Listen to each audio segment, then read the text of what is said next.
సూర్యకుమార్ వ్యాఖ్యలు. ఇండియా పాక్ మధ్య రైవల్రీ ఇక లేదు. గత కొన్ని సంవత్సరాలలో మనమే డామినేట్ చేస్తున్నాం. 12-3 వంటి హెడ్ టు హెడ్ రికార్డు ఉన్నప్పుడు ఇది రైవల్రీ కాదు. అటు బ్యాటింగ్ ఇటు బౌలింగ్ అన్ని విభాగాల్లో మనదే మెరుగైన టీం. మీరు ఇకపై ఇండియా పాక్ రైవల్రీ గురించి ప్రశ్నలు అడగడం ఆపాలి. రెండు టీంలు 15-20 మ్యాచ్లు ఆడితే 7-7, 8-7 వంటి స్కోర్ ఉంటే అది రైవల్రీ. కానీ 13-0, 10-1 లాంటి స్టాట్స్ చూస్తే అది రైవల్రీ కాదు. మేము మెరుగైన క్రికెట్ ఆడుతున్నాము. సూర్యకుమార్ యాదవ్ భారత్ పాకిస్తాన్ రైవల్రీ గురించి పాకిస్తాన్ జర్నలిస్టుకు స్పందించిన సంచలన వ్యాఖ్యలు చేశారు. ఆయన తెలుగులో విలేకరుల సమావేశంలో చెప్పిన ముఖ్యమైన వ్యాఖ్యలు ఇవే. రైవల్రీ అనిపించాలంటే రెండు జట్లు 10-15 మ్యాచ్లు ఆడితే రెండు టీంలు సమానంగా గెలవాలి. కానీ 13-0, 10-1 అంటే దాన్ని ఎలా రైవల్రీ అంటారు? అసలు గణాంకాలు నాకు తెలియదు, కానీ మేము వారికంటే మంచి క్రికెట్ ఆడుతున్నాం. మీరు ఇకపై ఈ రైవల్రీ అనే పదాన్ని వాడడం మానేయాలి. ఏకపక్షంగా మారింది. వన్ వే ట్రాఫిక్ అయిపోయింది. పాక్తో మాకు పోటీనే లేదు. అభిమానులను అలరించడమే మా లక్ష్యం. ఈ మ్యాచ్ గురించి హాయిగా నిద్రపోతాం. ఫాస్ట్ వైస్ స్పష్టత. ఆయన మాట్లాడుతూ ఒక పోటీ ఉండాలంటే రెండు జట్లు సమానంగా గెలవాలి. 7-7, 8-7 స్కోర్ ఉన్నప్పుడు దాని రైవల్రీ అంటారు. కానీ 13-0, 10-1 ఉండటం వన్ వే ట్రాఫిక్ అంటూ కౌంటర్ ఇచ్చారు. పాకిస్తాన్కు భారత జట్టుతో పోటీ లేదని భారత జట్టు గత 7 ఏళ్లుగా అంటూనే ఉన్నాం. ఇప్పుడు కూడా అదే జరిగింది అని పరోక్షంగా చెప్పారు. ఈ వ్యాఖ్యలు ఇప్పుడు సోషల్ మీడియాలో విస్తృతంగా చర్చనీయాంశమయ్యాయి.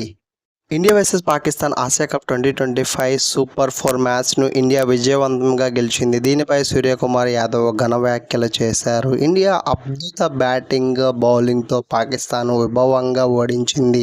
స్కై తన గెలుపు కామెంట్లలో టీమ్ స్పిరిట్ మరియు ఇండియా పాక్ మధ్య రైవల్రీ ఇకపై లేదని తెలియజేశాడు. పాకిస్తాన్ ముందుగా బ్యాటింగ్ చేసి 171 పరుగులు చేయగా ఫర్హాన్ 58 పరుగులు, అష్రఫ్ చివర్లో రన్స్ చేశాడు.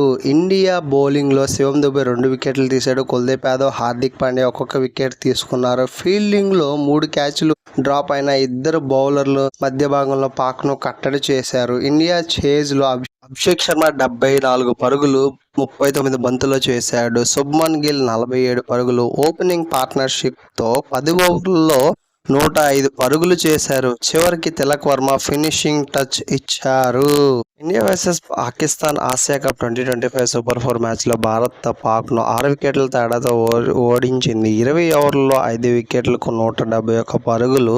షాహిజాదా ఫరాన్ 58 పరుగులు, అష్రఫ్ 20 నాట్అవుట్. అట్లాగే భారత్ ఇన్నింగ్స్ లక్ష్యం 172 పరుగులు ఉండగా 18.5 ఓవర్లలోనే 4 వికెట్ల నష్టానికి 174 పరుగులు చేసింది. అభిషేక్ శర్మ 74, శుభ్మన్ గిల్ 47, తిలక్ వర్మ 30 నాట్అవుట్తో నిలిచారు. అభిషేక్ శర్మ 39 బంతుల్లో 74 పరుగులు, 6 ఫోర్లు, 5 సిక్స్లు. శుభ్మన్ గిల్ 28 బంతుల్లో 47 పరుగులు, తిలక్ వర్మ 19 బంతుల్లో 30 నాట్అవుట్.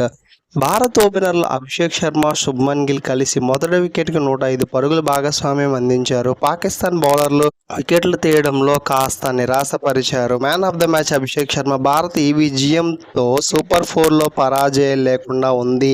తొలి బంతికి అభిషేక్ శర్మ 6, షాహిన్షా అఫ్రిది మొదటి ఓవర్లోనే భారత్ దుమ్ము రేపింది. భారత్ 3 క్యాచ్లు వదిలి కూడా మ్యాచ్ను తేలికగా గెలిపించింది. భారత్ 6 వికెట్ల తేడాతో పాకిస్తాన్ ఓడించింది. మరిన్ని క్రికెట్ అప్డేట్స్ కోసం మన ఛానల్ అయితే సబ్స్క్రైబ్ చేసుకోండి. Thank you all. @PrettyKaren. Bye.